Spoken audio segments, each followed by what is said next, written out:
I'd like to welcome you this afternoon to the Cottage Food Regulations in Georgia webinar. Our speaker today is Mr. Bruce Farnadoe with the Georgia Department of Agriculture. He is the primary contact person for the Cottage Food Regulations and is a retail program manager with the Georgia Department of Agriculture. So this afternoon, we're going to be talking about the new cottage food regulations in Georgia and what is required. The objectives of our presentation this afternoon is to define cottage food operations and what they are, to identify the kinds of foods that can be produced in the home as a cottage food, to identify the requirements that have to be in place for cottage food operations, and then also to talk about how cottage foods can be sold. And then we want to identify the information that's required on labels for cottage food and also define some of the basic food safety requirements for cottage foods to be produced in Georgia. In the first section of the training, we're going to be defining cottage foods. We're going to look at what are cottage foods, what foods can and cannot be sold as cottage foods, what kind of facilities and equipment have to be used in order to produce cottage foods, and then where you're allowed to sell your cottage food products. So I'm going to turn this over to Mr. Farnadoe, and I'm going to ask him some questions. And the first one is, what does cottage food mean? Well, actually, cottage foods is any food that is classified as non-potentially hazardous. It can be produced in a home kitchen of a domestic residence. That would be your personal residence where you live. And it can only be sold to the end user, which is sold directly to the consumer. So what foods can you produce and sell as a cottage food? Well, the types of foods that are allowed under the cottage food program would be examples of loaf breads, rolls, biscuits, cakes, any kind of cake except the refrigerated type of cake, pastries or cookies, candies and confections, fruit pies, jams and jellies, dried fruits, dried herbs, seasonings and mixtures, cereals, trail mixes, coated or uncoated nuts, vinegar, and flavored vinegars, any type of popcorn balls. So that's quite an extensive list, but what foods are not allowed for sale as a cottage food? Well, those types of foods would be classified as potentially hazardous, which would include any type of meat, poultry, fish, shellfish, eggs, even your own yard eggs would not be classified in this particular cottage food regulations. Milk and dairy products, cooked foods, baked potatoes, certain types of synthetic ingredients, mushrooms, raw sprouts, tofu, any kind of untreated garlic or oil mixtures. So in other words, if it's a potentially hazardous food, then it cannot be sold as a cottage food. That's correct. And for those of you who may not remember what a potentially hazardous food is, we would define those foods as foods that are high in moisture. They don't have very much acid in them. They are rich sources of nutrients, so they support bacterial growth. And some of these products have been linked to foodborne illness outbreaks. So that's how you would define a potentially hazardous food. So when you say that you can produce the cottage foods in your home kitchen, what do you mean by a home kitchen? Well, a home kitchen is the kitchen that is in your primary residence. That would be the place where you live. And that kitchen can actually contain more than one stove or oven. It can contain more than one refrigerator or freezer. So are there any particular requirements about the type of equipment that you have to use with cottage foods? Well, what Cottage Foods will require is that it be all residential equipment. No commercial equipment will be allowed, and that would include like a small Hobart mixer. It cannot be in the home. It cannot be used as far as any of your processing. This equipment also would have to be able to fit in your home dishwasher or residential sink. So where can I sell these cottage food products? The cottage food products can only be sold to the end user, which means that product can be sold at nonprofit events, for-profit events, internet sales, but like I said, it has to be sold to the end user. I'm sure there must be a list of places I'm not allowed to sell cottage foods, so where would those be? Well, no cottage food products can be sold or distributed as wholesale, cannot be shipped across state lines. So if you have an internet business, you cannot sell that product across state lines. You cannot sell it to a retail store to be resold at that level. You cannot sell it to restaurants, or nor can you sell it to institutions such as schools or hospitals. All right. Well, what if I get a food sales establishment license? Well, if you have a food sales establishment license, you cannot be licensed in your home kitchen for that type of operation. You would have to have a separate commercial kitchen to be able to have a food sales establishment license, and all the equipment, all the processing area would have to be separate from your living quarters. So if I had a kitchen in my basement that I did not use to prepare my family's meals, I could use that kitchen? You could use that kitchen provided that your local municipal government will allow it. Okay, and also then like a community kitchen. Correct. A shared kitchen, community kitchen would also be allowed, but you would be under the Georgia Department of Agriculture Food Safety Inspection Program. All right, well, let's say that I want to start a cottage food business, and in this section we're going to talk about what I would need to do that. We're going to look at the steps involved in starting a cottage foods operation. We're going to talk a little bit about water and sewage disposal issues, and we're also going to take a look at the food safety training that would be required for a cottage food operator. So step one, what do I need to do? All right, the first thing that we require would be that you contact your local planning and zoning office and verify with them that they will allow a home-based business of this type from your residence. And then secondly, we would ask that you also comply with any other local zoning ordinances. Along with, that would mean checking with your public water supply. If you're on well water, you would have to have a water test done. But if you're on public water, you can provide us with a copy of your most recent water bill. The well water would have to be tested for coliform bacteria and nitrates.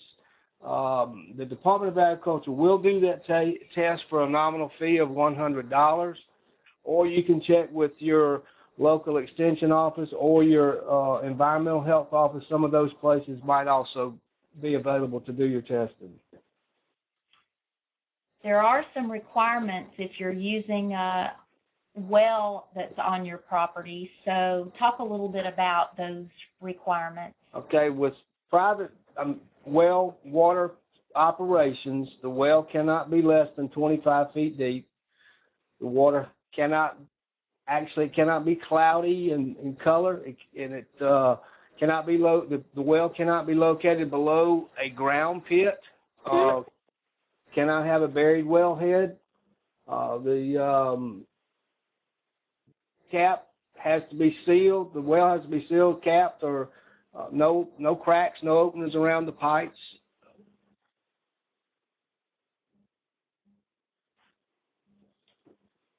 Now, if you're on city water or sewage, you need to check with the wastewater disposal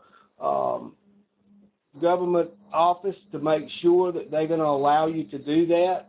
Some of them have said that they will not. They do not want the waste into their sewer system, so you need to check with them along with your planning and zoning. Okay, now some people have private septic systems, and I know there's some rules about that as well. So, well, we recommend that you check with environmental health, your health department, to see if they're okay with it, and if they would recommend an additional assessment to that septic system prior to starting your cottage food operation. now there are some food safety trainings that are required as a part of this. So what do I need to do about food safety training? Our requirements say that you have to have a food safety course, a food safety training course. It does not specify any particular one. It only specifies that course be accredited with the American National Standards Institute. And I understand that there are only 3 that are accredited. So talk a little bit about those. Well, any of the 3 are satisfactory. We will accept any of the 3. We do not specify any particular one, so we leave that up to the individual to choose the course that they decide to take. Okay. I noticed that ServSafe is one of the ones that's accepted, and you can access ServSafe training with your local Family and Consumer Sciences agent, and that training does last for a period of 5 years, where I think some of the others don't last quite that long, so that may be something that you would want to check out. So step 4, there is an application form, right? So Correct. What do we need to do about that? Correct. You could go online, and we have it posted on our website, and you can fill the license application out. And once you've completed the license application, you can submit that to our licensing coordinator via email, or you can fax it to our office. And we are listing the office phone numbers for the district offices on this slide so that you have access to those numbers if you want to contact the district office to help with that application process. So in this next section, we're going to talk a little bit about the license application itself and some of the fees that are involved with the process. Also, we're going to take a look at what kind of kitchen inspections are involved in the cottage food industry, and then look at what happens when you want to add products to your product line that you didn't specify on your original application. So first, let's take a look at the cottage food application itself, and we've listed the website at the bottom of this slide so that you can find the cottage food application online, or you can just go to the Georgia Department of Agriculture website and search for cottage food applications and find it that way. We want to take you through this form, and I know that it's a little bit hard to see, but just to show you the different sections of the form, the first part of the form where you're seeing a red circle is the part where you're going to fill out the information about the name of your business, the physical address, the mailing address, and how your business could be found or located. The green circled section is the section of the application where you're going to fill out information about who owns the business and who the partners or corporate officers are in that cottage food business. The blue circled section is the section of the application form where you actually mark boxes that correspond to the type of products that you're going to be producing in your cottage food operation. There is a list of prerequisites for you to check off on the application form, and these are things like, yes, I've checked with my zoning authority, yes, I've checked with my public utilities, all of those things that we just talked about on the previous slides. You would check off that you've done these in the prerequisite section if you have made those contacts. There's also a section for responsibilities. This deals with things like the certification that you have and the labeling of your product, those kinds of issues.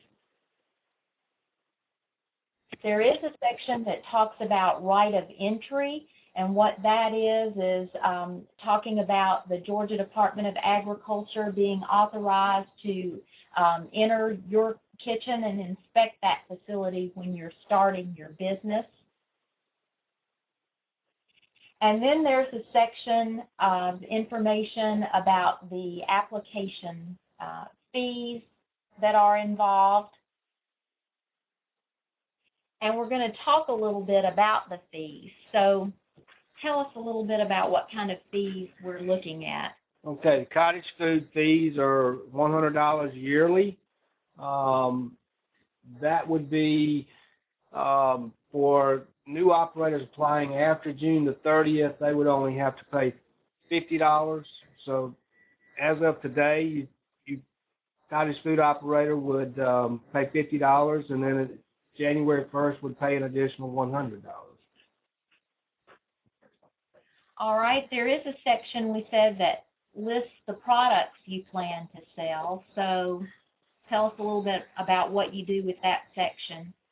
Okay, with that section, the cottage food operator would need to check the box of all intended products that they intend to produce in their home kitchen.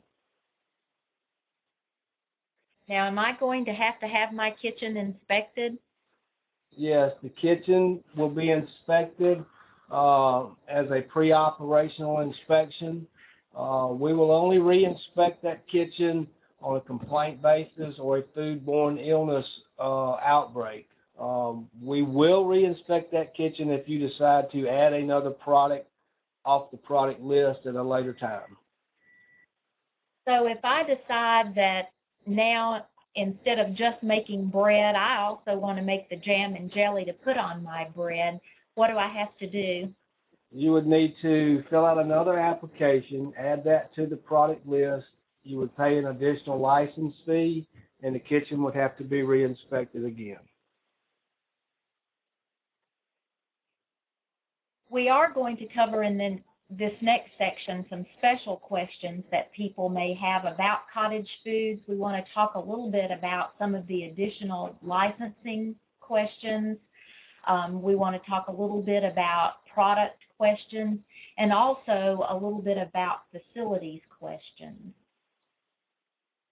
Now, I've been told that just because I have a cottage food license doesn't necessarily mean I can go to my local farmer's market and sell the product.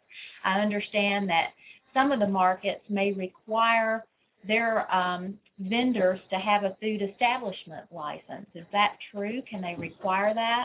Yes, cottage foods is basically just like any other entity of the Georgia Department of Agriculture would inspect, and they would have to follow all local policies that are enacted by the farmers market boards and all the local governing bodies. So they would, yes, they would have to do that.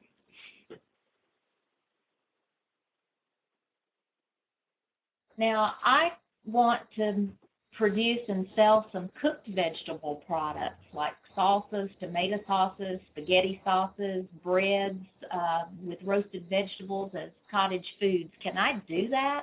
No, not under the cottage foods. Manufactured food, cooked vegetable products like salsas, tomato sauces, they have to meet significant federal and state training and licensing requirements. Cooked vegetables, whether they're fresh or canned, they're usually made from a combination of low acid and acidified foods, and that would fall into the potentially hazardous food category. So cooked vegetables that must be held either hot or cold, they cannot be stored at room temperature, which makes them ineligible for the cottage food program. Okay, let's say I want to press and sell apple cider as a cottage food. Can I do that? No, that's not allowed. No beverages are allowed under the cottage food program. So if I wanted to press and sell apple cider, I would have to get a different kind of... If someone wanted to do a beverage, they could do that, but they would have to be under our manufactured foods licensing program and inspection program, and they would have to go back to the separate kitchen. They would have to be under our inspection program to be able to do any type of beverage operation. So I just couldn't do it as a cottage food? No. What about selling apple butters, pumpkin butters, and other fruit butters?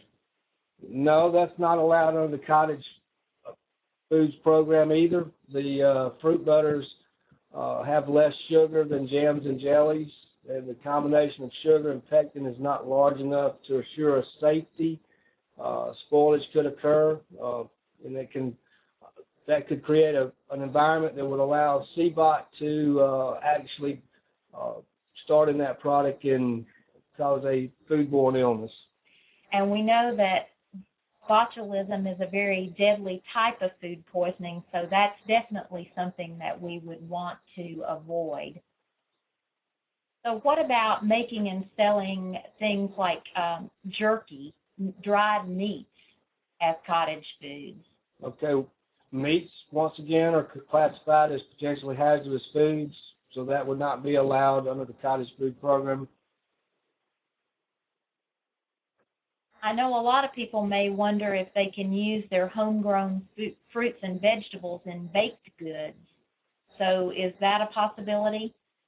Yes, that is a possibility. Homegrown fruits and vegetables may be used provided that they are washed, that they are incorporated into the batter, they are properly baked, they're properly packaged and labeled.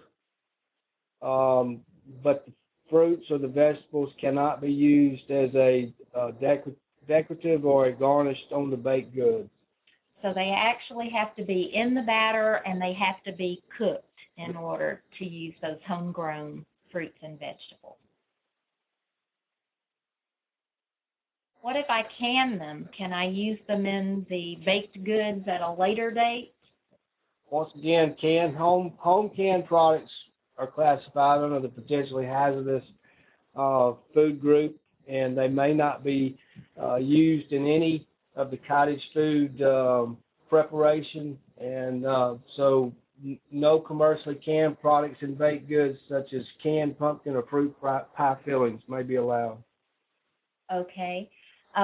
So the only exception, they would be able to use Yes. their jam and jellies, and they can use a commercially canned product. Correct. Okay. What if I freeze those homegrown produce?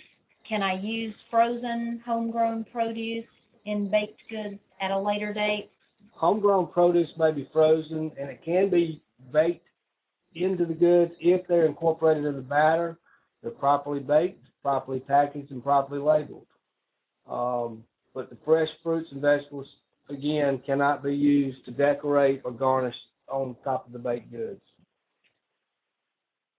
Okay, what if I want to make an instant bread mix under the cottage food regulations, or I want to sell dry bread? Is that allowed? Yes. Dry bread mixers are allowed as long as you meet the requirements of the cottage food regulations.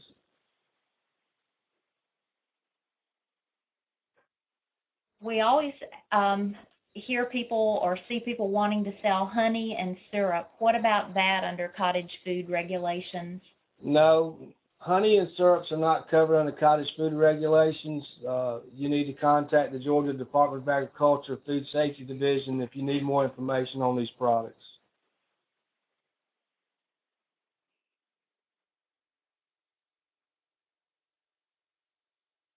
So, where can I make my cottage food products? I know you said I can use my residential kitchen, but what if I don't live in a house? What if I'm in a motor home or I have a summer home? What about those places?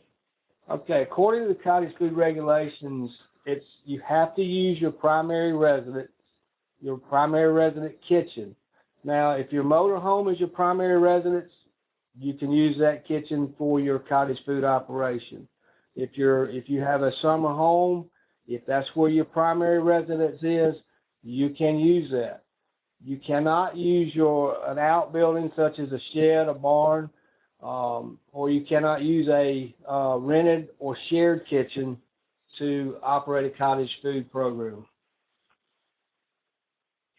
Now let's talk a little bit about the labeling requirements for cottage foods. And in this section, we're going to talk about, do I have to label my cottage foods, and what has to be on a label for cottage foods, and what does allergen labeling mean?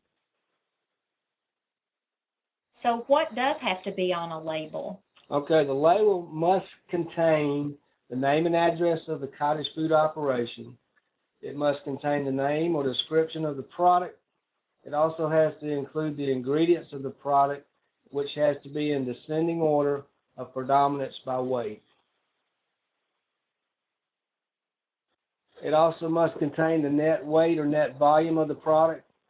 And most importantly, it must contain the statement, made in a cottage food operation that is not subject to the state food safety inspections. And all these letters have to be in capital letters, Times New Roman or Arial font, and at least 10-point type, and in color that contrasts with the background and color of the label. It also must contain any allergen labeling that is specified in federal labeling requirements. So when we talk about food allergens, what are food allergens? Well, food allergens are products that made of one of the following common allergen groups, such as milk, eggs, wheat, peanuts, soy, or fish. It could be a product that has something made from shellfish, or it could be made from tree nuts, including walnuts or pecans. So these foods that are listed here are the common allergens that most people who have food allergies, if they're allergic or have a food allergy, they're allergic to at least one of these products typically. So let's look at some examples. Let's say that I have bread that's made with whole wheat flour, water, salt, and yeast. If I have an ingredient label that says whole wheat flour, water, salt, and yeast, does that label meet federal requirements? Yes, the bread. Yes, it does. It doesn't really have any of the allergens in it. Okay, this one, the only thing there is the wheat flour, and that wheat flour is predominantly listed in that ingredient label. But what about this particular case? Bread that's made, again, with the whole wheat flour, but also sodium caseinate, water, salt, and yeast. And that's my ingredient label. Does that one meet federal requirements? No, that one does not.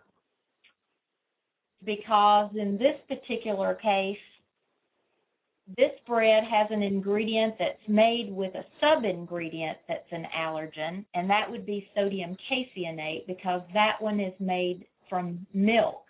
So that ingredient list, whole wheat flour, sodium caseinate, water, salt, and yeast, you must follow that with a label that says contains This label would have to say that this contains wheat or milk.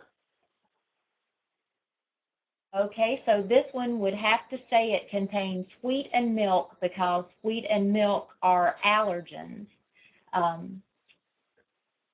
And people may not recognize that sodium caseinate is made from milk, so you have to clearly state that on the label. So what about a product that I make that I just call nut bread, and it has flour, water, nuts, salt, and yeast listed on the ingredient list? Does that meet the federal requirements for allergen labeling? No, that one also does not. And the reason is because? You have to specify the type nut that's in that product, such as almonds.